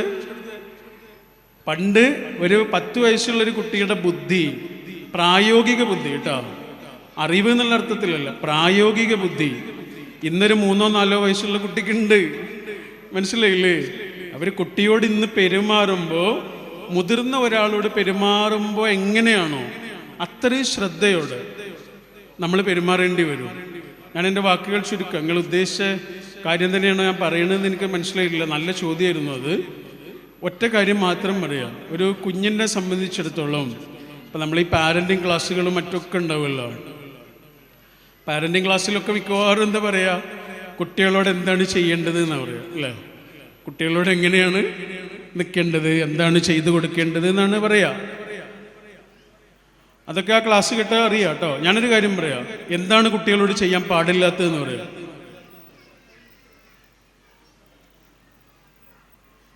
കുട്ടികളെ അപമാനിക്കരുത്, അത് മാത്രം ചെയ്താൽ മതി. നമ്മൾ കാരണം ഒരു കുട്ടിയുടെ മനസ്സിലൊരു മുറിവില്ലാതിരുന്നാൽ മതി. ഉണങ്ങാതെ കിടക്കും അത്. അതാ ഇപ്പം എനിക്ക് 40 വയസ്സ് കഴിഞ്ഞ് ഇത്ര ആളുടെ ഇടയിൽ വെച്ചിട്ട് നിങ്ങൾ എന്നെ അപമാനിച്ചു നോക്കൂ. ഒരു 2 മണിക്കൂർ കൊണ്ട് ഞാനത് മറന്നു. നമ്മളൊക്കെ മറന്നു. കാരണം അതിനുള്ളൊരു മെക്കാനിസം നമ്മുടെ ഉള്ളിലുണ്ട്. ഇപ്പം വേറെ വിഷയങ്ങളിലേക്ക് മനസ്സ് പോവും. എന്നാൽ ഇതിൽ ഓടിക്കളിക്കണ ഒരു 4 വയസ്സുള്ള കുട്ടിയെ ഇത്ര ആളുകളുടെ ഇടയിൽ വെച്ചിട്ട് നിങ്ങൾ അപമാനിച്ചു നോക്കൂ. 40ാമത്തെ വയസ്സിലും അത് പറഞ്ഞ് കരയും. അതാ നമ്മളെ ഇതില്ലേ, മറ്റേ പുളിങ്കുരു ഇല്ലേ, പുളിങ്കുരു ഇങ്ങനെ നനവുള്ള ഒരു സ്ഥലത്ത് വെറുതെ കൊണ്ടുപോയി വെച്ചാൽ മതി. നമ്മളൊന്നും ചെയ്യണ്ട. നനവുള്ളൊരു സ്ഥലത്ത് കൊണ്ടുപോയിട്ട് വെച്ചാൽ മതി. അതിങ്ങനെ ചെടിയായിട്ട് വരും അല്ലേ? അങ്ങനെ ചെടിയായിട്ട് വരുന്ന സമയത്ത് ഒരു മുട്ടുസൂചി കൊണ്ടൊരു കുത്തു എടുത്തു നോക്കുന്നുണ്ടോ? അതിന് പുളിമരമായാലും ആ കുത്ത് അങ്ങനെ കിടക്കും. എന്നാ പുളിമരമായതിനു ശേഷം മുട്ടുസൂചി കൊണ്ട് കുത്തി നോക്കൂ, ഒന്നും പറ്റൂല. മഴ കൊണ്ട് വെട്ടി നോക്കൂ, നമ്മളും മഴവും തെറിച്ചു പോവും. കുട്ടിക്കാലത്ത് കിട്ടിയതില്ലേ, അവിടെ കിടക്കും. അതാ ഞാൻ 1ാം ക്ലാസ് മുതൽ 10ാം ക്ലാസ് വരെ ക്ലാസ്സിലെ ലീഡറായിരുന്നു. സ്കൂളിൽ നമ്മളിങ്ങനെ 4ാം ക്ലാസ് വരെ ഒരു സ്കൂള്, 7ാം ക്ലാസ് വരെ വേറൊരു സ്കൂള്, ഹൈസ്കൂള് വേറെ, അങ്ങനെ 3 സ്കൂളിലായിട്ടാണ് പഠിച്ചു. 7ാം ക്ലാസ്സിൽ അവസാനത്തെ ദിവസം പിന്നെ ഇപ്പോഴും പറയുമ്പോൾ എനിക്കിങ്ങനെ വിഷമമാവും. അവസാനത്തെ ദിവസം എല്ലാവരും പിരിയാണ്. അപ്പോൾ ക്ലാസ്സിലെ മാഷ് വന്ന്, മാഷ് എന്തോ പേപ്പർ വർക്കൊക്കെ ചെയ്യുന്നുണ്ട്. ആ സമയത്ത് ഞാൻ എഴുന്നേറ്റ് നിന്നിട്ട് മാഷോട് ചോദിച്ചു, മാഷെ ഇനി ഞങ്ങൾ ഹൈസ്കൂളിലേക്ക് നേരെ പോയാൽ പോരെന്ന് ചോദിച്ചു. ലീഡറല്ലേ, ലീഡർക്ക് ചോദിക്കല്ലോ. TC വേണമെന്നുള്ള കാര്യമൊന്നും അറിയില്ല, ചെറിയ കുട്ടിയല്ലേ. 8ാം ക്ലാസ്സിലേക്ക് ഇനി നേരെ പോയാൽ പോരെന്ന് ചോദിച്ചേ. മാഷ് അപ്പൊരു വാക്ക് പറഞ്ഞ്, അത്ര എൻ്റെ ചങ്ങായിമാരുടെ ഇടയിൽ വെച്ചിട്ട് ഇനി ചിലപ്പോൾ അവരെ കാണുകയില്ല, അവരെ പിരിയുന്നതിൻ്റെ സങ്കടം ഒരു ഭാഗത്തുണ്ട്. അന്ന് മാഷ് എന്നോട് പറഞ്ഞൊരു വാക്ക്, ഞാൻ ആ വാക്ക് പറയണില്ല, വാക്ക് പറഞ്ഞാൽ എനിക്കിപ്പോഴും വിഷമവും. അന്ന് എന്നോട് മാഷ് പറഞ്ഞൊരു വാക്കില്ലേ, ആ വാക്ക് എൻ്റെ മനസ്സിൽ നിന്ന് പോകണില്ല എപ്പോഴും. അന്നൊക്കെ നല്ല നല്ല കുറേ മൊമെന്റ്സ് ഉണ്ടായിട്ടുണ്ട്, അതൊക്കെ മറന്നുപോയി. ആ വാക്ക് അങ്ങനെ കിടക്കുന്നുണ്ട് ഇപ്പോഴും. ഇപ്പം നമ്മളെ പഠിപ്പിച്ച ആൾക്കാരെ കാണുമ്പോൾ നമുക്ക് ഭയങ്കര സ്നേഹം വരില്ലേ, ആ മാഷെ കാണുമ്പോൾ എനിക്ക് വരില്ല. ഞാൻ ഒരുപാട് ശ്രമിച്ചു നോക്കിയാൽ ഒന്ന് ശരിയാവാൻ വേണ്ടി. പുളിഞ്ചെടിയിൽ കിട്ടിയ കുത്താണ്, പറഞ്ഞിട്ട് കാര്യമില്ല. പുളിഞ്ചെടിയിൽ കിട്ടിയ കുത്താണ്. പുളിമരമായാലും അതങ്ങനെ കിടക്കാണ്. ഒരു കുട്ടി നമ്മൾ കാണുന്ന കുട്ടിയാവാം, പള്ളിയിലോ ക്ഷേത്രത്തിലോ ഒക്കെ നമ്മൾ കാണുന്ന കുട്ടിയാവാം, അങ്ങാടി കാണുന്ന കുട്ടിയാവാം, അയൽപ്പക്കത്തെ കുട്ടിയാവാം, സ്കൂളിലെ കുട്ടിയാവാം, നമ്മൾ ഓട്ടോറിക്ഷയിൽ കൊണ്ടുവന്ന കുട്ടിയാവാം. നമ്മുടെ വാക്കിൻ്റെ മുറിവ് ആ കുട്ടിയുടെ ഉള്ളിൽ ഉണ്ടാവാതിരുന്നാൽ അതാണ് നമുക്ക് ആ കുട്ടിയോട് ചെയ്യാവുന്ന ഏറ്റവും വലിയ കാര്യം. ദുൽഖർ സൽമാൻ അദ്ദേഹത്തിൻ്റെ വാപ്പയെ കുറിച്ച് പറഞ്ഞൊരു വാക്കുണ്ട്. ദുൽഖർ സൽമാൻ്റെ വാപ്പ ആരാണെന്ന് ഇവിടെ ആരോടും പറയണ്ടല്ലോ. അദ്ദേഹം കഴിഞ്ഞ 50 വർഷമായിട്ട് ചെയ്തുകൊണ്ടിരിക്കുന്ന ജോലി എന്താണ് എന്നും നമുക്കറിയാലോ. എത്ര അപകടം പിടിച്ച ജോലിയാണ്. വഴുക്കുന്ന വയൽ വരമ്പ് പോലെ ഒരു ജോലിയാണ്. ഏത് ദിവസവും ഏത് നിമിഷവും പാളിപ്പോവും. അത്രയും അപകടം പിടിച്ച ജോലി ചെയ്യുന്ന മനുഷ്യനാണ്. അദ്ദേഹത്തിൻ്റെ മകൻ എന്താ പറഞ്ഞറിയോ വാപ്പയെ കുറിച്ച് പറയാ, എൻ്റെ വാപ്പ എന്നോട് ചെയ്ത ഏറ്റവും വലിയ കാര്യം, വാപ്പ കാരണം എനിക്ക് ഒരാളുടെ മുന്നിലും തലകുനിക്കേണ്ടി വന്നിട്ടില്ല.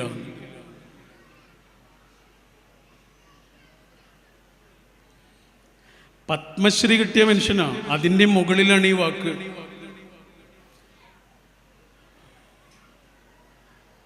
മമ്മൂട്ടി എന്ന് പറയുമ്പോൾ നമ്മുടെ മനസ്സിൽ കഥാപാത്രങ്ങളാണ് വരിക അല്ലേ? ദുൽഖർ സൽമാൻ്റെ മനസ്സിൽ ആരാ വരിക? വാപ്പ.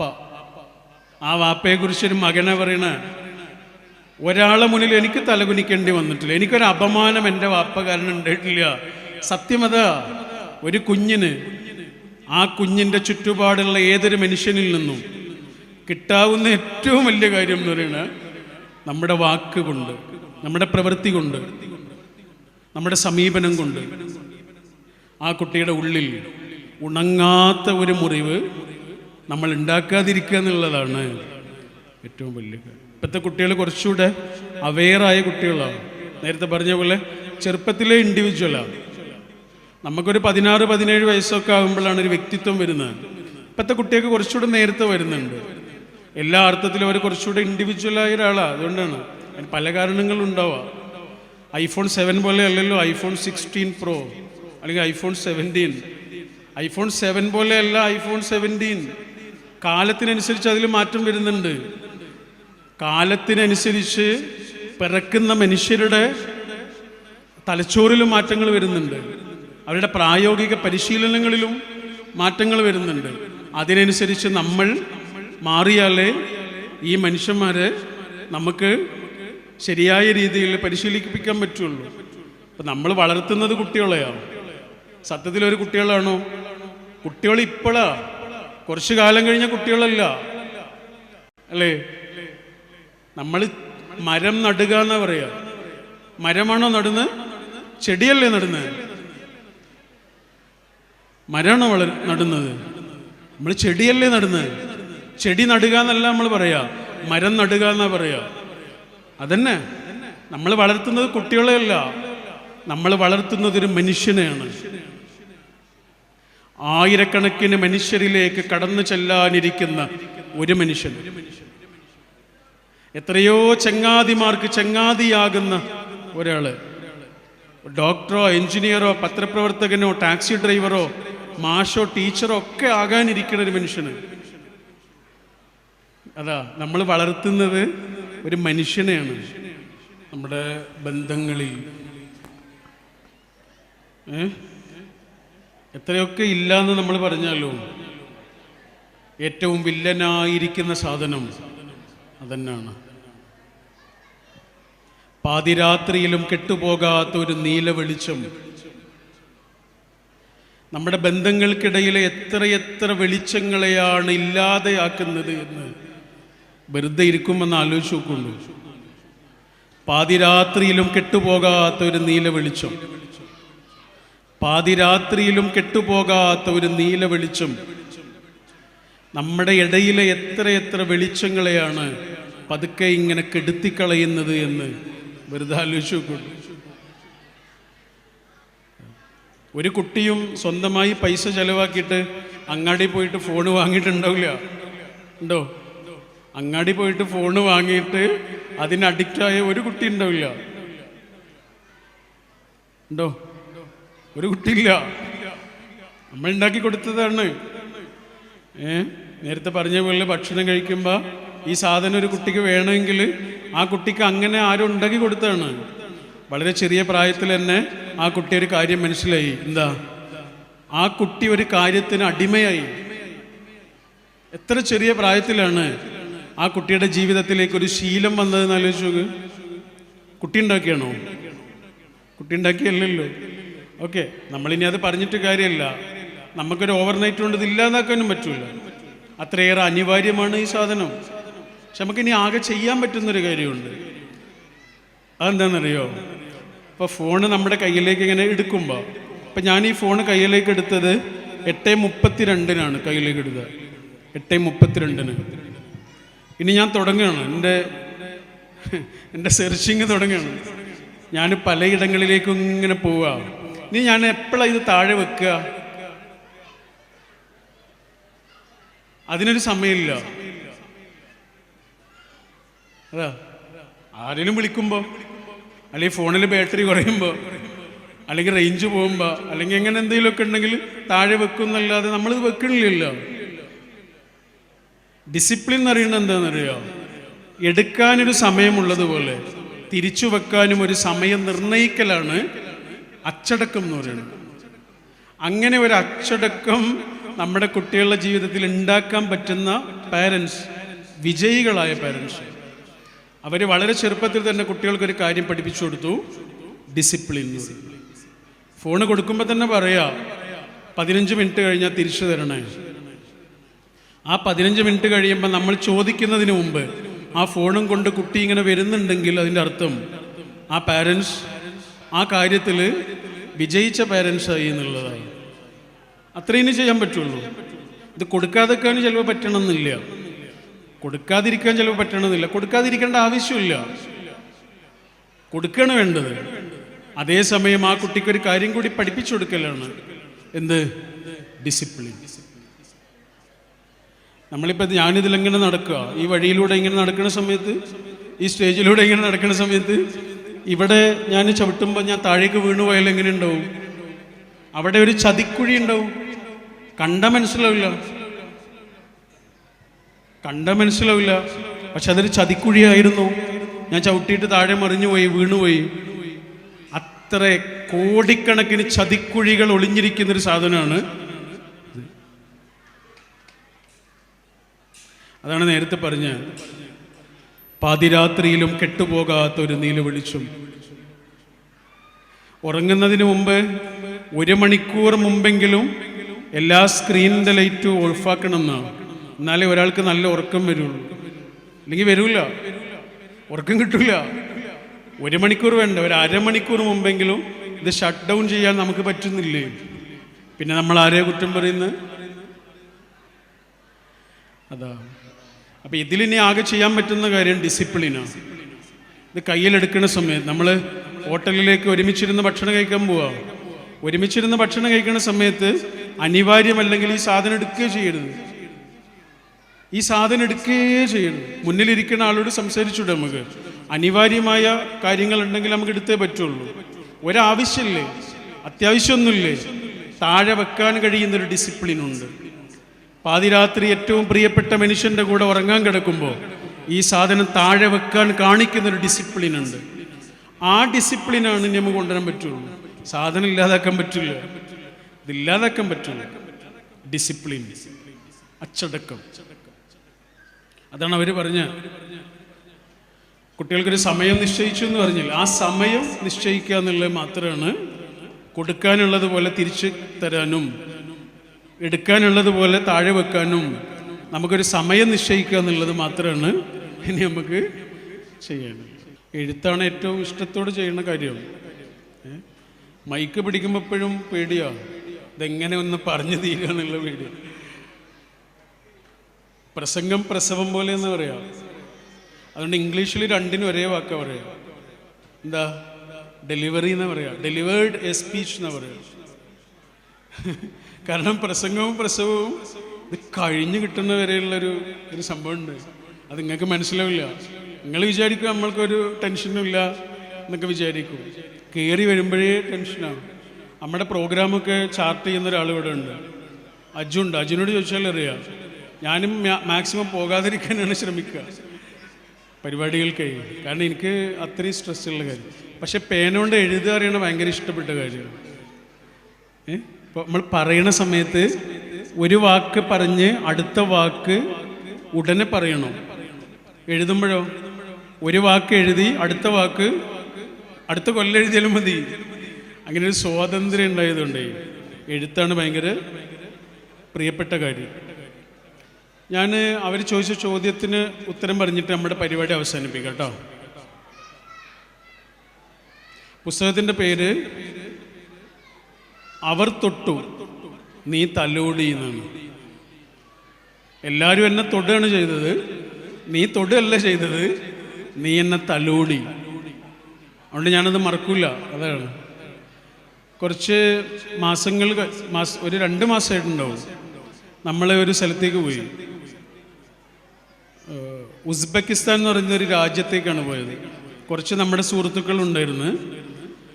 അപ്പോൾ അവിടെ നല്ല തണുപ്പായിരുന്നു, കഠിനമായ തണുപ്പായിരുന്നു, സഹിക്കാൻ പറ്റാത്ത തണുപ്പായിരുന്നു. അപ്പം നമ്മുടെ കൂടെ ഒരു 80 വയസ്സൊക്കെ ഉള്ളൊരു ആളുണ്ട്, ഒരു മുത്തശ്ശനുണ്ട്. അദ്ദേഹം ഭയങ്കര ആവേശത്തോടു കൂടി യാത്രയിൽ എപ്പോഴും ഉണ്ടായിരുന്നു. ഒരു ദിവസം ഞങ്ങളൊരു നാട് കാണാൻ പോയി. ബുഖാറ എന്നൊരു വലിയ നഗരമുണ്ട്. ഇമാം ബുഖാരി എന്ന വലിയ പണ്ഡിതൻ ജീവിച്ച നാടാണ്. ആ സ്ഥലം കാണാൻ പോയി. അപ്പോൾ അവിടെ ഞങ്ങൾ ബസ് ഇറങ്ങിയപ്പോഴാണ് മനസ്സിലായത് തണുപ്പ് സഹിക്കാൻ കഴിയില്ല. ഈ 80 വയസ്സുള്ള ആളും പുറത്തേക്ക് ഇറങ്ങി. അദ്ദേഹത്തിന് പിന്നെ ഒന്നും ചെയ്യാൻ കഴിയണില്ല. അദ്ദേഹം ഇങ്ങനെ വിറക്കണേ. വിറക്കുക എന്ന് പറഞ്ഞാൽ അദ്ദേഹത്തിന് എന്തെങ്കിലും പറ്റുമെന്ന് പേടിയായി ഞങ്ങൾക്ക്. അങ്ങനെ അദ്ദേഹം വിറക്കുക. ബസ്സിലേക്ക് തിരിച്ചു കയറാനും കഴിയണില്ല. അപ്പം ഞങ്ങളുടെ അടുത്തുള്ള പുതപ്പും സ്വെറ്ററൊക്കെ കൊടുക്കുന്നുണ്ട്. അങ്ങനെ പുതച്ചു മൂടിയിട്ടും അദ്ദേഹത്തിന് ഒന്നും ശരിയാവണില്ല. അദ്ദേഹം ഇങ്ങനെ വിറക്കുകയാണ്. അപ്പം ഞങ്ങൾ എടുത്തിട്ട് ബസ്സിൻ്റെ ഉള്ളിലേക്ക് കൊണ്ടുപോയാലോ എന്നൊക്കെ ചിന്തിച്ച്. ആ സമയത്ത് നമ്മുടെ കൂടെ ഉണ്ടായിരുന്ന 2 കുട്ടികളുണ്ട്. അവിടെ MBBS പഠിക്കുന്ന കുട്ടികളാണ്. അവർ രണ്ടാളും എന്തോ ഒരു സ്വകാര്യം പറയുന്നുണ്ട്. എന്നിട്ട് അവർ രണ്ടാളും ഇങ്ങനെ വന്നിട്ട് എന്താ ചെയ്തതെന്നറിയോ? ഞാൻ എൻ്റെ കണ്ണുകൊണ്ട് കണ്ടതാണ് കേട്ടോ. അവർ രണ്ടാളും ചെയ്തത്, ഈ വല്യപ്പയെ രണ്ടാളും കെട്ടിപ്പിടിച്ചു നിന്ന്, ഒരാൾ മുന്നിൽ നിന്നും ഒരാൾ പിന്നിൽ നിന്നുമായിട്ട് രണ്ടാൾ ഈ വല്യപ്പയെ കുറച്ചു നേരം കെട്ടിപ്പിടിച്ചു നിന്ന് ഒരു 10-20 മിനിറ്റ് നേരം. അത് ശരിയായി. എന്താ സംഭവിച്ചത് എനിക്കറിയില്ല. അത് അത്രയും തണുപ്പുള്ള ബുഖാറയുടെ നഗരമധ്യത്തിൽ 2 മനുഷ്യന്റെ ചൂടേറ്റ് മറ്റൊരു മനുഷ്യനിങ്ങനെ തണുപ്പാറുന്നത് ഞാൻ എൻ്റെ കണ്ണുകൊണ്ട് കണ്ടു. അപ്പം എനിക്കൊരു കാര്യം മനസ്സിലായി. എന്താ അറിയോ? AI എത്രയൊക്കെ വളർന്നാലും തൊടാൻ കഴിയില്ല. അതിന് നമ്മൾ തന്നെ വേണം. ഒരു മനുഷ്യന് വേറൊരു മനുഷ്യന് തൊടാൻ കഴിയുന്നത് പോലെ, തലോടാൻ കഴിയുന്നത് പോലെ, സാന്ത്വനിപ്പിക്കാൻ കഴിയണ പോലെ ഒരു യന്ത്രത്തിനും കഴിയില്ല. നമ്മളെ കണ്ണിന്ന് കണ്ണീരിങ്ങനെ വരുമ്പോഴേ അത് തുടക്കാൻ പറ്റിയ ഏറ്റവും നല്ല തൂവാല ഏതാണെന്നറിയാം? തൊട്ടടുത്തുള്ള മനുഷ്യൻ്റെ കൈയാണ്. ഞാൻ സംസാരത്തിൻ്റെ ഇടയിൽ പറഞ്ഞൊരു കാര്യം ഒന്നുകൂടെ പറയാം. നമ്മൾ പ്ലാസ്റ്റിക് അല്ല, ഉള്ളിൽ മനസ്സ് എന്ന് പറയുന്നൊരു സാധനമുള്ള ജീവികളാണ് നമ്മുടെ കൂടെ ജീവിക്കുന്ന മനുഷ്യന്മാരും. ഈ ഇസ്ലാമിൽ കല്യാണത്തിൻ്റെ സമയത്ത് വധുവിനും വരനും വേണ്ടി പ്രാർത്ഥിക്കുന്നൊരു പ്രാർത്ഥനയുണ്ട്. അത് ഏത് മതത്തിൽപ്പെട്ട വധുവിനും വരനും വേണ്ടി ആ പ്രാർത്ഥന പ്രാർത്ഥിക്കാം കേട്ടോ. എന്താണ് പ്രാർത്ഥന എന്നറിയാം? നിങ്ങൾക്ക് എല്ലാ ബർക്കത്തും ഉണ്ടാവട്ടെ എന്നോ അല്ലേ? അതാണ് പ്രാർത്ഥന. ഒരു വരിയിൽ ഒതുങ്ങുന്ന പ്രാർത്ഥന കേട്ടോ. അത് ഒറ്റ വരി പ്രാർത്ഥനയാണ്. ആ ഒറ്റ വരി പ്രാർത്ഥനയിൽ ഒരു വാക്ക് 2 പ്രാവശ്യമുണ്ട്. ഏതാ വാക്ക് എന്നറിയാം? ബർക്കത്ത്. നമുക്ക് മലയാളം പോലെ പരിചയമുള്ള വാക്കാണത്, ബർക്കത്ത് എന്ന് പറയുന്നത് ഇല്ലേ? ബർക്കത്ത് എന്ന് പറഞ്ഞാൽ എന്താ? നമ്മുടെ സാധാരണ പൈസയൊക്കെ പറയാം. ഒരിപ്പോൾ നല്ല ബർക്കത്താന്ന് പറഞ്ഞാൽ നല്ലോണം പൈസ ഉണ്ടെന്നാണ് അല്ലേ? എന്നാലും നിങ്ങൾ ഈ നാട്ടിലെ ചെനക്കൽ അങ്ങാടിയിലെ ഏറ്റവും വലിയ പൈസക്കാരനോട് ചെന്നിട്ട്, കോട്ടക്കലെ പുത്തനത്താണിയിലെ രണ്ടത്താണിയിലെ ഏറ്റവും വലിയ പൈസക്കാരനോട് ചെന്നിട്ട് ചോദിച്ചു നോക്ക്, എന്താണ് ബർക്കത്ത്? അയാൾ പറയട്ടെ പൈസയാണെന്ന് പറയട്ടെ? അയാൾ പറയില്ല. അയാൾ പറയാൻ സാധ്യതയുള്ളൊരു വാക്കുണ്ട്. അതെന്താണെന്നറിയാം? മനസ്സമാധാനം. 100 രൂപ മാത്രം ദിവസം വരുമാനമുള്ള മനുഷ്യന്മാരും സന്തോഷമായിട്ട് ജീവിക്കുന്നുണ്ട്. 100 റുപ്യ മാത്രം ദിവസം വരുമാനമുള്ള മനുഷ്യരും സന്തോഷമായിട്ട് ജീവിക്കുന്നുണ്ട്. ആകെ കാര്യത്രേ ഉള്ളൂ, ഈ മനുഷ്യൻ കൂടെ ജീവിക്കുന്ന മനുഷ്യൻ ഉള്ളിൽ മനസ്സുള്ള മനുഷ്യനാണെന്നും പലതരം അവസ്ഥകളിലൂടെ കടന്നു പോകുന്ന മനുഷ്യന്മാരാണ് എന്നും ഒന്ന് മനസ്സിലാക്കിയാൽ മതിയാവും. അതാണ് ആ പാട്ടിലെ വരിയും. എന്തായിരുന്നു പാട്ടിലെ വരി? നിങ്ങൾ പോകുമ്പോൾ ഒന്ന് കേൾക്കണം കേട്ടോ ആ പാട്ട്. ഏത്? ബന്ധുവാര് ശത്രുവാര്. പാട്ടിലെ വരി ഏതായിരുന്നു? നിലകൾ എണ്ണുവതിൽ കഥയെന്ത് പൊരുളെന്ത്. നിലകൾ എണ്ണുവതിൽ കഥയെന്ത് പൊരുളെന്ത്. ഹൃദയലയം കാണും കുടിലേ മണിമാളിക. ഹൃദയലയം കാണുന്ന അധ്യാപകർ, ഹൃദയലയം കാണുന്ന ചങ്ങാതിമാർ, ഹൃദയലയം കാണുന്ന മാഷന്മാർ, ഹൃദയലയം കാണുന്ന ടീച്ചർമാർ, ഹൃദയലയം കാണുന്ന നാട്ടുകാർ, ഹൃദയലയം കാണുന്ന മനുഷ്യന്മാർ, അവർ നമ്മുടെ ഉള്ളിൽ ബാക്കിയാവും. അങ്ങനെ ബാക്കിയാകുന്ന മനുഷ്യരായി മാറാൻ നമുക്ക് സാധ്യമാകട്ടെ എന്ന പ്രാർത്ഥനയോട് ഇത്രയും മനോഹരമായൊരു സദസ്സിൽ, ഇത്രയും ശാന്തമായിരിക്കുന്ന സദസ്സിൽ ഇങ്ങനെ സംസാരിക്കാൻ കഴിഞ്ഞതിലുള്ള സന്തോഷം രേഖപ്പെടുത്തിക്കൊണ്ട് മോട്ടിവേഷൻ ട്രെയിനേഴ്സിനോട് എനിക്ക് പറയാനുള്ളതാ,